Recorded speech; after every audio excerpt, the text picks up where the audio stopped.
एक लड़का और एक लड़की अचानक से ऑटो में मिलते हैं और फिर लड़की जो कि दरोगा बन चुकी है, लड़का जो कि कपड़े की दुकान में एक नौकर का काम करता है और दोनों के बीच प्यार इस कदर बढ़ता है कि लोग भी यह सोच के सुन के बहुत हैरान होते हैं।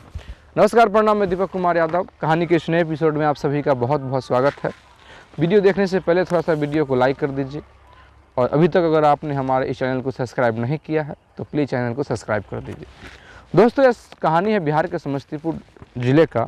शोभा नाम की जो लड़की है उसका एज अभी वही 25 साल है और वो ऑटो से जा रही होती है। उसी ऑटो में जब ऑटो रुकता है तो एक लड़का बैठता है। जैसे ही वो लड़का बैठता है तो दोनों एक दूसरे को देखते हैं, क्योंकि दोनों एक दूसरे को जानते थे, क्योंकि साथ में दोनों पढ़ा करते थे। 10th में लगभग 7 साल पहले दोनों साथ में पढ़ते थे। दोनों में ऐसे ही नॉर्मली बात हुआ कि आप क्या कर रही हो, आप क्या कर रहे हो। चूँकि लड़का जो है, लड़का का नाम सरोज होता है। सरोज कहता है कि मैंने सुना है कि आपका ये जो दरोगा वाला है वो एक रिजल्ट आया हुआ है। तो शोभा कहती है कि बात ऐसा है कि हमने दूसरा एग्ज़ाम भी दे दिया है और मेरिट लिस्ट अभी बन के नहीं आया है। तो सरोज कहता है कि क्या उम्मीद क्या है। तो शोभा कहती है कि गया तो बहुत अच्छा से ही है, अब देखिए कि क्या हो पाता है, लगता है कि मेरिट लिस्ट इस बार हमारा बन जाएगा। सरोज कहता है कि चलिए बहुत बहुत अच्छी बात है। शोभा पूछ लेती है कि तुम क्या कर रहे हो। तो सरोज कहता है कि ऐसे ही कुछ काम कर लेता हूँ। तो फिर शोभा कहती है कि नहीं पढ़ाई लिखाई में क्या कर रहे हो। तो सरोज कहता है कि मैंने पढ़ाई छोड़ दिया। शोभा कहती है कब छोड़ दिया।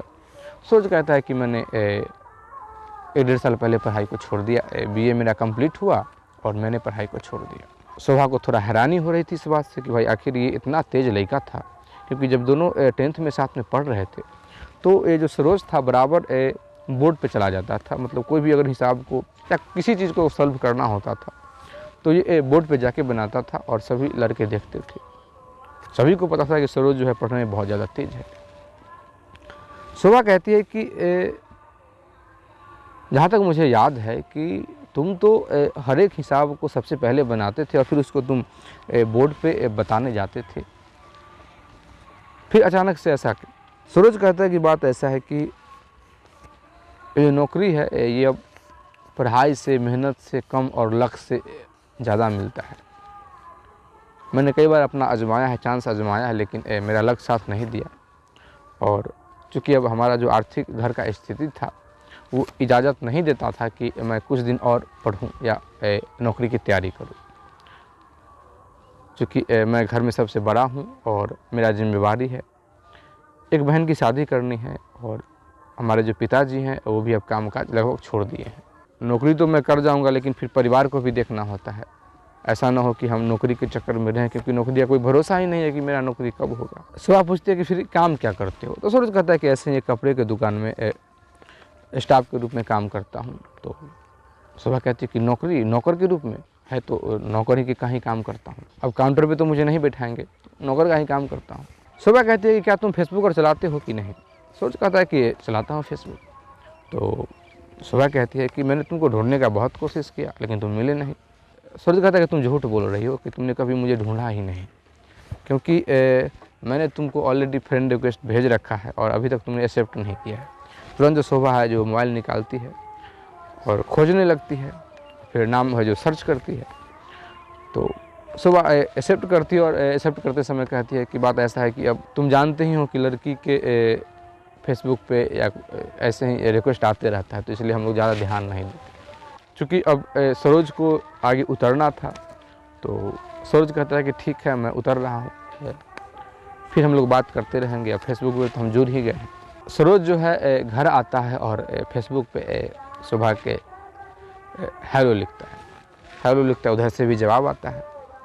फिर दोनों में जो बात करने का जो कुछ सिलसिला था वो चलने लगता है। और चूँकि शोभा का जो सब कुछ एग्ज़ाम हो गया था, लेकिन मेरिट लिस्ट आ नहीं रहा था और मेरिट लिस्ट आने में समय लग जाता है। दोनों में अब इधर शोभा भी थी, वो फ्री थी, उसको भी चाहिए था कि कोई टाइम पास करे। और ये भी था, सरोज था, दुकान में काम करता था, लेकिन दोपहर के समय में कोई ग्राहक नहीं आता तो ये भी ऐसे ही बैठा रहता था। तो ऐसे ये भी चैटिंग कर लिया करता था। चैटिंग का जो सिलसिला है वो बढ़ने लगता है, और बढ़ते बढ़ते इस कदर बढ़ जाता है कि ऐसा कोई दिन नहीं रहा हो जिस दिन ये 2 घंटा 3 घंटा 4 घंटा चैटिंग नहीं करता। मतलब कि जब भी समय मिलता है चैटिंग करने लगता है। और चैटिंग में अब सिर्फ नॉर्मल बात भी नहीं, नॉर्मल से कुछ आगे बढ़ के भी बात हो रहा था, लेकिन एक दायरे में बात हो रहा था। इतना दोनों नहीं खुले थे कि एक दूसरे का नंबर मांग ले। चैटिंग ही हो रहा था, लेकिन नंबर मांगने का हिम्मत नहीं हो रहा था, क्योंकि दोनों को यह लग रहा था कि नंबर मांगने का मतलब कुछ और हो जाएगा। सरोज जो है एक दिन कुछ मोबाइल को ऐसा कुछ छेड़खानी करता है, तो ये इसका जो फेसबुक है इसके मोबाइल से लॉग आउट हो जाता है, और लॉग आउट होता है तो लॉगिन हो ही नहीं रहा था। जो कोड जा रहा था कहीं अलग जा रहा था, और बड़ा परेशान था कि अब उससे बात कैसे हो, चूँकि मोबाइल नंबर भी नहीं था कि मोबाइल नंबर से व्हाट्सएप पर से जुड़ जाए, फेसबुक से ही चैटिंग कर रहा था। फिर सरोज को एक चीज़ याद आता है कि मेरा जो एक पुराना वाला मोबाइल है उसमें मेरा फेसबुक लॉगिन है, और उसका जो स्क्रीन ख़राब है, तो वो जाता है और अपना मोबाइल का स्क्रीन चेंज करवाता है।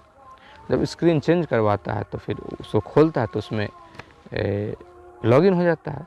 जब लॉगिन होता है तो देखता है कि शोभा जो है लगभग 50-60 मैसेज कर रखी है। हर रोज़ 1-2 मैसेज वो डाल ही देती थी। अब इधर से ये आज रिप्लाई किया, उधर से तुरंत मैसेज आया कि तुम अपना मोबाइल नंबर दो।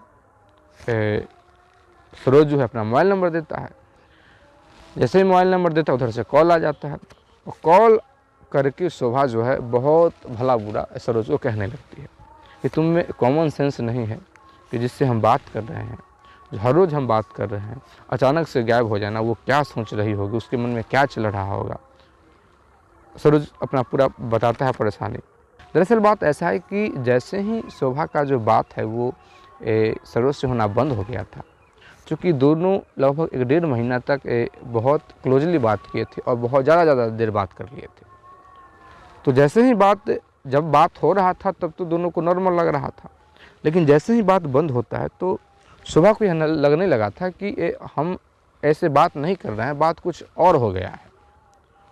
शोभा को कमी खलने लगा था, सरोज से जो बात नहीं हो रहा था, तो शोभा का मन नहीं लगने लगा था, बहुत परेशान रहने लगी थी।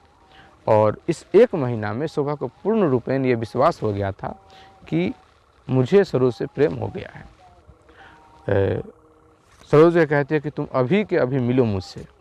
तो सरोज कहता है कि कहाँ मिले, तो शोभा जगह बताती है कि वहाँ आओ। एक होटल में बुलाती है।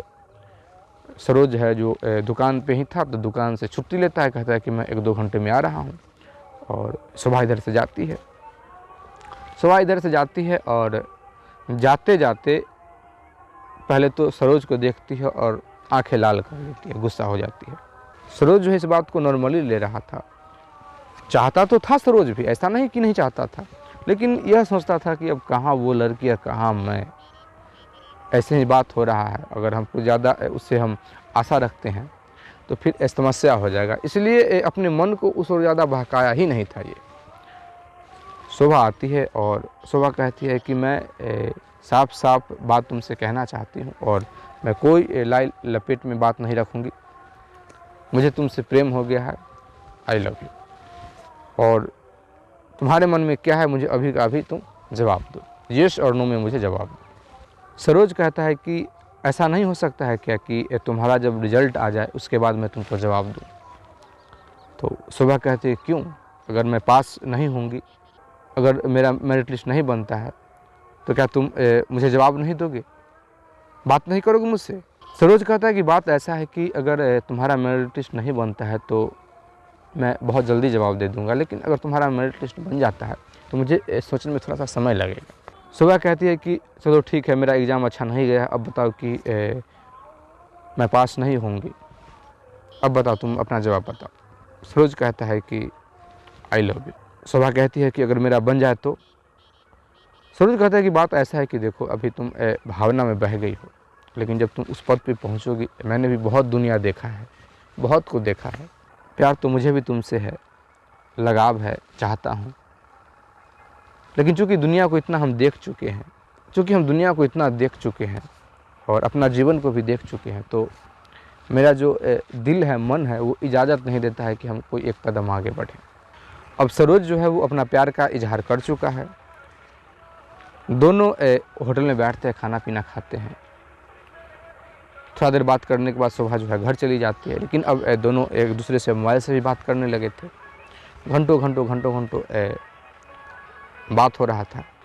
अब है कि शोभा को पता चलता है कि मेरा कल रिजल्ट आने वाला है। जैसे ही रिजल्ट आता है, शोभा सबसे पहले जो कॉल है वो सरोज को करती है। सरोज भी बहुत खुश होता है, क्योंकि अब सरोज को ये लग रहा था कि अब मैं एक मामूली सा नौकर नहीं हूँ दुकान का, बल्कि मैं एक दरोगा का पति हूँ, दरोगा का पावर रख रहा हूँ मैं। रिजल्ट आ चुका है, पूरे गांव में मतलब ये शोर हो जाता है कि शोभा जो है वो दरोगा बन चुकी है। अब क्या होता है कि शोभा के पास बड़े बड़े घर से रिश्ता आने लगता है, बहुत बड़े बड़े घर से। लेकिन शोभा के पिता कहते हैं कि हम अभी अपनी बेटी की शादी नहीं करेंगे। लड़का नौकरी में हो तो ऑफ़र लड़का के पास आता है, लेकिन जब लड़की भी नौकरी में हो तो लड़की के पास भी बहुत ज़्यादा अच्छा घर से ऑफ़र आने लगता है, लोग कहने लगते हैं। शोभा जो है इस बात का चर्चा करती है कि हमारे पास ऑफ़र आ रहा है शादी का। तो सरोज ऐसे ही करता है कि ठीक है, तो शादी कर लो तुम, जो तुम्हारे पास ऑफ़र आ रहा कर लो शादी। चूँकि सरोज को भी थोड़ा जो है जो डर जो है थोड़ा होने लगा था, लेकिन इस चीज़ को वो कह नहीं रहा था। लेकिन सुबह को एक दिन ऐसा लगता है कि शायद सरोज के मन में डर आ रहा है, सरोज जो है डर रहा है। उसका जो बात करने का लहजा था, क्योंकि सरोज इस टाइप का लड़का नहीं था कि अगर इस लड़की को नौकरी हो गया है तो इसके पीछे हम हाथ धो के पड़ जाते हैं। एक स्वाभिमान टाइप का लड़का था, और ये नहीं चाहता था कि लड़की को हम पीछे पड़ जाएं। लड़की नौकरी में हो गई है तो उससे हम शादी कर लें। इसको जैसे ही यह लगता है कि हो सकता है कि लड़की मुझे छोड़ भी सकती है, तो ये धीरे धीरे जो है बात करने का जो दायरा था वो कम आ रहा था। ये बात का एहसास शोभा को हो चुका था, क्योंकि शादी का ऑफ़र भी आएगा, शादी का दबाव भी बनेगा हम पे, हम करें तो क्या करें। चूँकि अब शोभा को अब ट्रेनिंग में जाना था, ज्वाइनिंग का ये आ गया था। शोभा वहाँ जाती है, सरोज है बीच बीच में मिलने के लिए जाता है, लेकिन सरोज जो है थोड़ा सा उखड़ा उखड़ा रहने लगता है, थोड़ा सा इसके बातों में उदासी था। कारण शोभा को पूरी तरीके से समझ में आ रहा था कि आखिर कारण क्या है।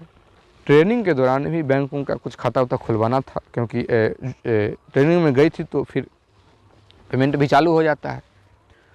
अब उसमें नॉमिनी का नाम देना था। शोभा सोचती है कि आखिर क्या किया जाए। शोभा के दिमाग में एक बत्ती जलता है। वो क्या करती है कि सरोज को अटेंडम बुलाती है और कहती है कि हम आज ही शादी करेंगे, तुमको अगर ऐसा लगता है तो हम आज ही शादी करेंगे। सरोज कहता है कि नहीं मुझे ऐसा नहीं लगता, मुझे तुम पे पूरा भरोसा है। शोभा कहती है कि तुमको भरोसा हो या ना हो, लेकिन हम शादी आज ही करेंगे। मंदिर में जाती है, शादी करती है, शादी रजिस्टर करवाती है और फिर बैंक खाता में नॉमिनी का नाम अपने पति का दे देती है। सरोज जो है वहाँ कुछ समय तक रहता है, 1-2 दिन वहाँ रुकता है और फिर चला आता है घर। वो ट्रेनिंग कर रही है। इसी बीच शोभा के पिता को कहीं से इस बात का खबर मिल जाता है, क्योंकि शोभा जो है अपनी एक फ्रेंड को यह बात बता दी थी कि हमने शादी कर लिया है, और किससे शादी कर लिया ये भी ये बता दी थी। शोभा के पिता को यह बात का थोड़ा भनक पड़ता है। बेटी को कॉल नहीं करते हैं, सीधा वहाँ पहुँचते हैं जहाँ वो ट्रेनिंग कर रही थी, और शोभा आती है, प्रणाम करती है। तो शोभा के जो पिता हैं वो कहते हैं कि मैं क्या सुन रहा हूँ, मुझे कुछ खबर मिला है। तो शोभा कहती है कि अगर आपको कुछ खबर मिला है तो वो झूठ नहीं होगा, वो सच खबर है। शोभा के जो पिता हैं वो रोने लगते हैं कि तुमने मेरा नाक कटवा दिया। यह कन्फर्म होना चाहते थे कि आखिर मैटर क्या है। मैटर नॉर्मली बातचीत का है, शादी करना चाहता है या हकीकत में शादी कर लिया है।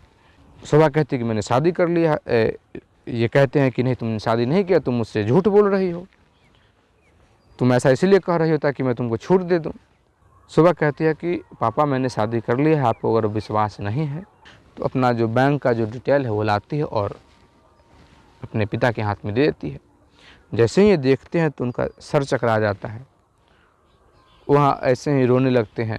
रोने से जब काम नहीं बनता है तो बहुत गुस्सा हो जाते हैं और कहते हैं कि ठीक है कोई बात नहीं है, आज से तुम्हारी बेटी नहीं और तुम भूल जाना कि तुम हमारी बेटी हो और तुम्हारा वो घर भी है। और यह बात कह के वहाँ से वो निकल जाते हैं। बहुत और कुछ कहते हैं कि जब तुमको पढ़ना था, इतना कुछ मैंने किया, तुमने एक बार भी हमारे बारे में नहीं सोचा। सुबह समझाने की कोशिश करती है कि पापा मैं आपके बारे में, आपके विषय में सोच रही हूँ, बस हमने एक ही किया है कि मैं अपने मन से शादी की हूँ। शोभा के जो पिता है वहाँ से निकल जाते हैं नाराज़ होकर। शोभा भी अब रोती है अकेले बैठ के। शोभा के पिता एक बात कह के गए थे कि मैं अब समाज के सामने में मुंह दिखाने लायक नहीं रहा। शोभा कहते हैं कि अभी समाज को पता नहीं है, अभी आप जानते हैं, 2-4 लोग जानते हैं, इसलिए इस बात को छीटिए नहीं। आप हमें 6 महीना का समय दीजिए और 6 महीना में आपको किसी प्रकार का कोई समस्या नहीं होगा, कोई शिकायत नहीं होगा, शिकायत का मौका हम नहीं देंगे। वो अपना घर चले आते हैं। सुबह सोचने लगती है कि आखिर हम क्या करें, क्या करें। फिर उसके मन में एक बात आता है, वो सरोज से डिस्कस करती है, ये बात पूरा बताती है। और सरोज चूँकि कुछ नहीं बोल रहा था, सरोज क्या बोले, सरोज बेचारा एक मामूली से एक दुकान में नौकरी कर रहा है। सुबह कहती है कि ऐसा है कि मैं तुमको पैसा दे रहा हूँ लोन निकाल के, तो ये लोन पास करवाती है और 15 लाख रुपया जो है सरोज को देती है और कहती है कि तुम कपड़ा का एक बहुत बड़ा दुकान खोल लो। सरोज जो है जो कपड़ा का दुकान खोलता है और कपड़ा का दुकान खोलता है और हर महीने जो शोभा को तनख्वाह मिल रहा था वो भी पैसा शोभा कहती है कि तुम इन्वेस्ट ही करो, 1 रुपया उससे बचाना नहीं है, जो भी तुमको आमदनी आ रहा है उससे तुम इन्वेस्ट ही करो, इन्वेस्ट ही करो, लगाते जाओ, लगाते जाओ। और वास्तव में 6 महीना के अंदर में सरोज जो है एक बहुत बड़ा दुकान खड़ा कर लेता है। उस एक बहुत बड़ा मार्केट था, उस मार्केट में जो बड़े बड़े दुकान थे उस दुकान में इसका भी एक नाम चला आता है। सुबह एक दिन अपने पिता को कॉल करती है और कहती है कि पापा आप फलां जगह उस दुकान में चले जाइए, पहले आप जाइए तो सही वहाँ। जैसे ही सुबह के जो पिता है वहाँ जाते हैं, उस दुकान में जाते हैं और फिर दुकान को देखते हैं। सुबह कहती है कि अगर मेरा पति उस दुकान का मालिक हो तो फिर आपको कोई आपत्ति तो नहीं है। मैं समझा नहीं कि तुम कहना क्या चाह रही हो। सुबह कहती है कि बात ऐसा है कि सरोज जो है वो दुकान खोला है और जिस दुकान में आप अभी खड़े हैं वो उसी का दुकान है। फिर ये जो बात है पूरा फैलता है, बहुत सारे जो मीडिया कर्मी है इस चीज़ को कवर करते हैं कि ऐसा भी एक प्रेम है, एक लड़की है जो कि एक नॉर्मल सा लड़का से शादी करता है और फिर उसको इतना आगे बढ़ा देता है। लोग जो थे चर्चा कर रहे थे कि आमतौर पे ऐसी लड़कियां मिलती नहीं हैं। आमतौर पे यही देखा जाता है कि चाहे लड़कियां किसी भी पद पे चली जाए वो अपने से ऊंचा लड़के से ही शादी करना चाहती है। लेकिन यह जो लड़की का कदम है, शोभा का जो यह कदम है, एक सीख देने वाला है, एक समाज के लिए भी अच्छा कदम है। दोस्तों यह कहानी आपको कैसा लगा कमेंट करके ज़रूर बताइएगा और आप इसी प्रकार का अगर और भी स्टोरी सुनना चाहते हैं तो प्लीज़ हमारे चैनल को सब्सक्राइब कर दीजिए, लाइक कर दीजिए, कमेंट कर दीजिए, शेयर कर दीजिए। जय हिंद, जय भारत।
वो भी अच्छा रहेगा कि वो भी हमसे थोड़ा दूर रहे।